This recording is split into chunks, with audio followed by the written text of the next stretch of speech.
Hello বন্ধুরা, ওং সাইরাম। তো দেখো আবার চলে এসেছি একটা পার্কে। এখন আমি আর বাবু আসেনি।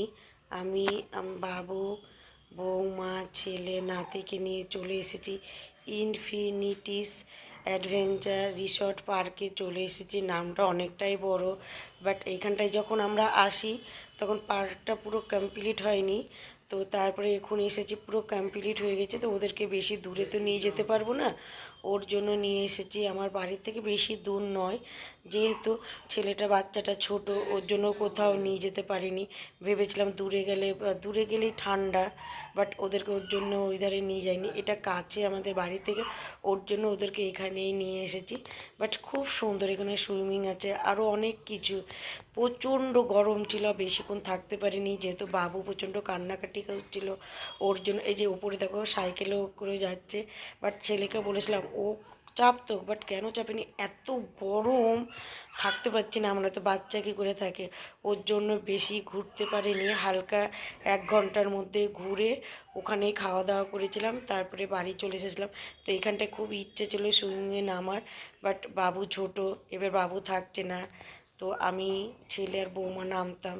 তো বাবু প্রচণ্ড কান্নাকাটি করছিলো, যেহেতু গরম পড়েছিল বলে ওর জন্য কান্নাকাটি করছিলো। কিন্তু খুব সুন্দর পার্কটা, এখন অনেক কিছু হয়েছে। যখন আসি তখন তো কমপ্লিট হয়নি, ওর জন্য কেমন মানে তখন অতটা সুন্দর লাগতো না, বাট এখন খুবই সুন্দর লাগছে।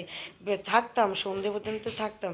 আর এখানটায় একবার চেপে বাবা কি ভয় লাগছিল আমার, এখানটা দুটো মেয়ে চেপেছিল। এখন পার্কটা সত্যি অসাধারণ লাগতো, বাট প্রচণ্ড রোদের তাপ, প্রচণ্ড মানে যে আসে সেই মনে হবে একদম পাগল পাগল।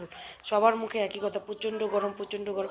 বাট এখানটা বেশি রিলও করতে পারি, নেট পাওয়া যাচ্ছিল না, আর একটু ভয়েস দিতে অসুবিধা হচ্ছে যেহেতু বাবু কান্নাকাটি করছে। তারপরে এত গরম লাগছিল, তো বাবু বললো ছেলেকে দিয়ে কিছু আইসক্রিম আনতে পাঠালো। তো আমরা আইসক্রিম খাচ্ছিলাম, বাট সব কিছু ভিডিওর মাধ্যমে নিতে পারছিলাম না। আর এই যে আমার বৌমা রিলস করবে বলে মানে গান সিলেক্ট করছিলো। আর এখানটা দেখো কি বড় ডাইনোসর। ছেলেকে বললাম যে চল ফটো তুলবে না। তা আমি কি বলবো, দেখো আমি তো ঘেমে একদম কি বলবো, প্রচণ্ড ঘেমে যাচ্ছে, আর এতটাই রোদ। বাট খুব সুন্দর আকাশটা ছিল, গরম লাগছিল তাই। তো যাই হোক, চারিধারটা সত্যি অসাধারণ লাগছিল। তো আমার তো খুবই ভালো লাগছিলো, কিন্তু বেশি ঘুরিনি রোদের কারণে। তো যাই হোক, এখানটায় এসে একটু আইসক্রিম খেয়ে নিলাম। তো এখানে অনেক কিছুরই খেলার মতো জিনিস আছে, বাট গরমের জন্য ছেলে কিছুই করবে না বলছে। আর আমি তো চাপবো না, করবো না কিছু ওর জন্য। তো বেশিক্ষণ থাকতে পারলাম না, একটু চারিধার ঘুরিনি তা না। বাবু বাবু নাতিকে নিয়ে, বাবুকে নিয়েই বসেছিল, মানে বাবু আবার আমাদের পুচকু বাবুকে নিয়েই বসেছিল। তারপরে আমি আর বৌমা ঘুরে এসে যে বাবুকে নিয়ে ভাবলাম একটু রিলস বানাবো। তো ও তো কান্না শুরু করে দিয়েছে, আর দেখো ক্যাপে ওর মুখ ঢেকে যাচ্ছে, তাও আমি ওকে নিয়ে একটা রিলস করেছি। ও কাঁদছিল, এত গরম না, গরমের জন্য কাঁদছিল। বাট কান্নার চোটে আমরা তখন ওখান থেকে বেরিয়ে চলে এসে ভেতরে ঢুকে, তো ওইখানটায় যাই হোক ওরা এইখানটায় খাওয়া দাওয়া করছি, মানে এখানটায় খাওয়া দাওয়া করবো বলে। তো আমি ওদেরকে বললাম তোমরা আগে খেয়ে নাও, আমি বাবুকে নিয়ে ঘুরি। তো কেমন লাগলো একটা কমেন্ট করবে। ওম